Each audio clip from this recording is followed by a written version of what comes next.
process.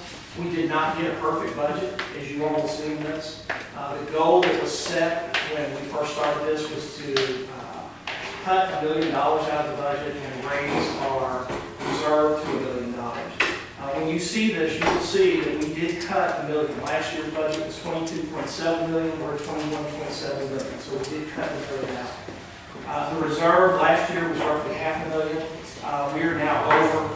We will be over $750,000. We did not hit that $1 million mark. So over $775,000 on the reserve. A 50% increase in the reserve is good. It's not the goal that we had set. Again, dropping $1 million in the spending. We're trying to do this a little at a time.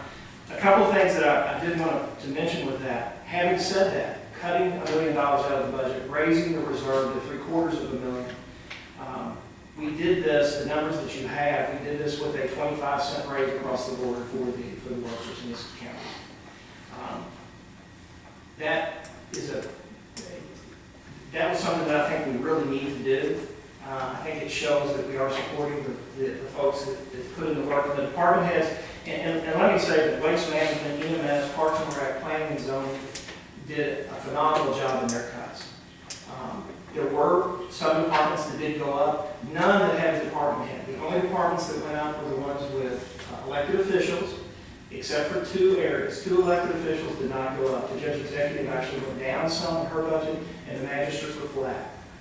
So the group up here is leading by example by not raising their budget and by actually trying to cut it. I think that's impressive. Again, this is my first time doing a budget like this. I've done budgets for 30 years in the banking industry. You have a little bit more, there's a little bit of guesswork involved in this. One of the things that we'll have to do is we have to update the fees. Now, the other side of this too is we've done all of this without raising any taxes. There will be no tax increase at all in this budget. We do need to look at the fees, though. We have a fee structure that some fees, Rowan and Planning and Zoning, have not been looked at since the early 90s. You can't, that just doesn't make sense from a business side. And again, I'm looking at this from a business perspective. So we do need to look at the fees, not to structure them, not to go nuts with that, but to actually make them, just come up with inflation would be a start. That's what we need to do. Again, I want to thank the directors have been great. There's been a lot of heartache with this. There's been heartburn all over. I've heard why we can't do this, why we shouldn't do this. The other side of this too is there's been talk and people have said, if we do some of these things, that there's going to be all kinds of problems in the street. I know EMS that, you would think that people are going to be down in the street. I talked to Mike. We can work this budget, even with the cuts, where there will be no significant cuts in any services whatsoever, maybe none at all. Mike understands that. He realizes what we have to do. We will not be down to one truck. That will never happen. That's not part of this budget. And so, again, a lot of the things that have been said are just not true. So, cut $1 million, go up to $750,000 in the reserve, keep our services where they are, and not raise taxes. I think it's a pretty good start for a budget. As a taxpayer, I think it looks pretty good. Again, there might be some things that you all want to change. That's great. I enjoy having the conversation again. Mr. Mitchell and Mr. Laswell have been very helpful. We've had long conversations, spent a lot of time together working on this. And again, we're working on the revenue. The next thing we're going to work on is policy. Gary will be working with us on trying to get some of the policies. That all plays into this. So this is the first step. Not going to be easy. I told the directors yesterday in the directors meeting that the hard part starts now, because you got to live with that. That's it. Thank you all. Thank you, sir. Any questions from Mr. Griffey? This is just a presentation. No reading has to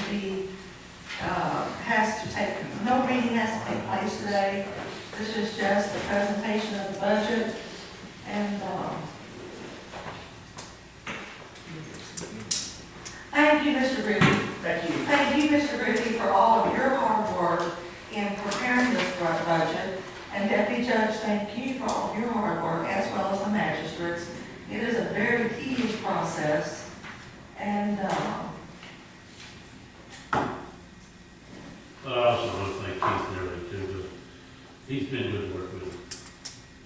I've I enjoyed it. don't mean to get raises, man. I cut my budget. I already cut myself, so you Yeah. can't give me a raise. It's not the budget. Anything else?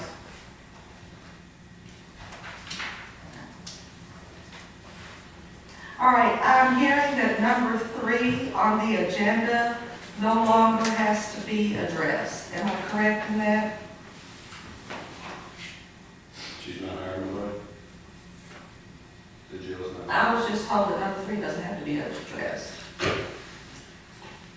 Well, yesterday on the committee meeting, I think that it was said that because she is an elected official and the jail employees are not, Rob, how did you put that? There's a state statute, chapter 71, that the jailer hires and fires and disciplines their own employees. Those are positions fiscal court does not have approval over. Now, you set how many employees she gets and how many full-time, how many part-time, and what the salaries are. But within those positions, if she has someone who she's a full position, she can do that without coming back to you. Now, again, I suggest to her that probably a good idea to keep you informed and let you know when she has those things happen. But as an elected official, she has the authority to fill her positions. You all let her know how many positions she gets and what the salaries are. You go out for the finances. But as far as the hiring, firing, and disciplining of jail employees, that state law is that with the jail. Is that the same with the sheriff's department and Kevin Moody's office, is that the same way? Same as sheriff, but you don't have any, they're elected officials, so they have the say-so of their personnel. The only difference is those are true fee offices, so you have even less involvement with their budgets. With the jail office, you have a lot more So the control jail's over the finances. The jail's not considered a fee, I know it's not now, but they collect fees. They collect some, but obviously the large portion of their budget is funded through.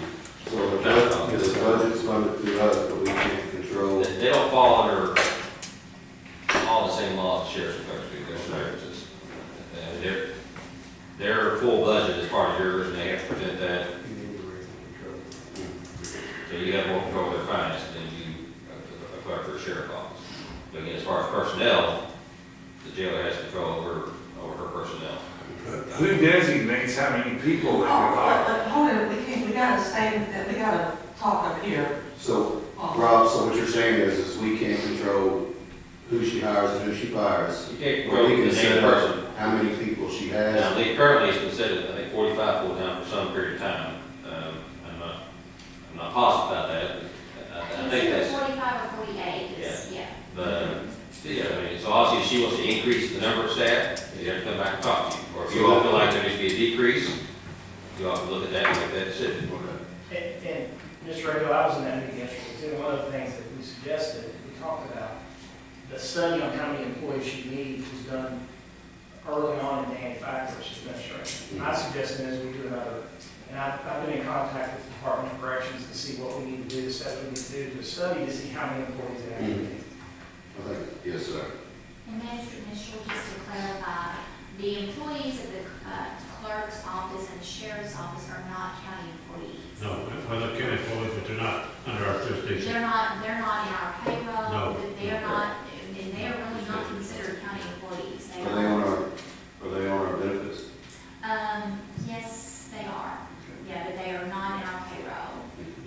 And so they're not governed by our employee handbook or anything like that, but the jail employees are. Yeah, I understand that. So that's where the waters get a little bit muddy because, the jail employees are county employees, payroll, benefits, everything, but the jailer does have complete control over them.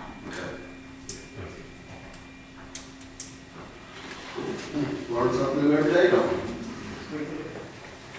Okay, so any other questions concerning number 3? No, ma'am, thank you.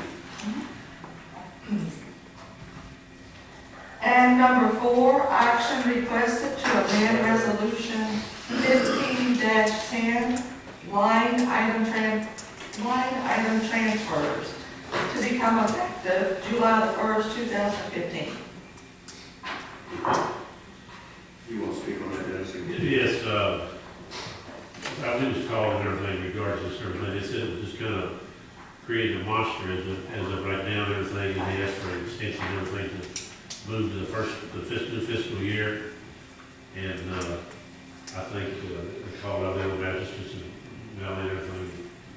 So I think we've come to an agreement, and everything, we can hold this off till 1st of July and everything, which is the new fiscal year. I'll put that on motion to go ahead. Mr. Mitchell? Just- Well, could we do a second portion of the discussion, John, or cut off now? Before you get a second one, you might want to understand that what you did was not something that was different. It's been required by statute in KARs for years. So basically, the court has gone away from following what the requirements are on these transfers, and by you doing what you're doing, you're actually following what the KRSs and KARs require you to do. Again, I want to point that out to you because when you make this motion, you can certainly do it, it's not a problem. But I want you to realize that you're not really changing anything from what should have been the policy all along, but has gotten away from the policy. Okay. Well, are you, would you recommend that we not do anything on this right now, or? I would, if you ask my opinion, I would tell you that we really need to be following what the KARs and the KRSs require as far as budget transfers. And I believe department heads are aware of that, and I think they understand it, and they're accustomed to doing that in the past, so I don't believe it would be an issue. I would ask that if you do anything at all, that you pass this to your next meeting, if you want to take up that point. All right, I'll withdraw the motion. And just to, and I was at the department head meeting yesterday as well, there was a lot of discussion over this, and I think after that discussion, it appeared that everybody was more comfortable, at least, and understood what they need to do. And the treasurer indicated she will have a transfer report ready for the next regular meeting, so she's already preparing that Okay. and to be in compliance with that resolution, as well as with the KARs and your administrative code, even sets out this process. It's actually more detailed on how these would be handled. So the resolution really just supported what's already in place and how it should have been handled to begin with. So again, delaying it really doesn't change what needs to happen. And I think, it may take a little more work since we're in the last couple of months of the fiscal year, but sometimes, I think you it's. have to work a little harder. I think that's what the problem really is, and everything, it just creates so much of everything right now, but like I say, we can, hold off on everything as far as I'm concerned, everything, so the next regular meeting. We might get some confusion, but, Yes, I mean, it seems like there's more of an understanding of where we need to go after this department meeting. So I don't know, this is the issue that may have seemed like it was a few days ago after that meeting yesterday. Your motion would actually be more akin to suspending what you actually had adopted and what is supposed to be in effect right now. yeah, we don't want to suspend it. If you then withdraw your motion, I think that will probably resolve this matter, Mr. Mitchell. Okay. Good enough. Deputy Judge, do you have any questions concerning number 4? Okay, so, Mr. Griffin, Mr. Griffin, do you have any questions concerning number 4? I have to search, do you have any other questions concerning number 4? Yep. No one decided to speak, did they? And I suggest we have a motion for adjournment. I'll make a motion to adjourn. We have a motion and a second. That wasn't very good. We have a motion and a second for adjournment. Any questions or discussion on the motion? And Ms. Williams, you may call the roll. Mr. Lawson? Yes. Mr. Randall? Yes. Judge Roberts? Yes. Mr. Mitchell? Yes. Motion carries. Joe, just give us when you're ready.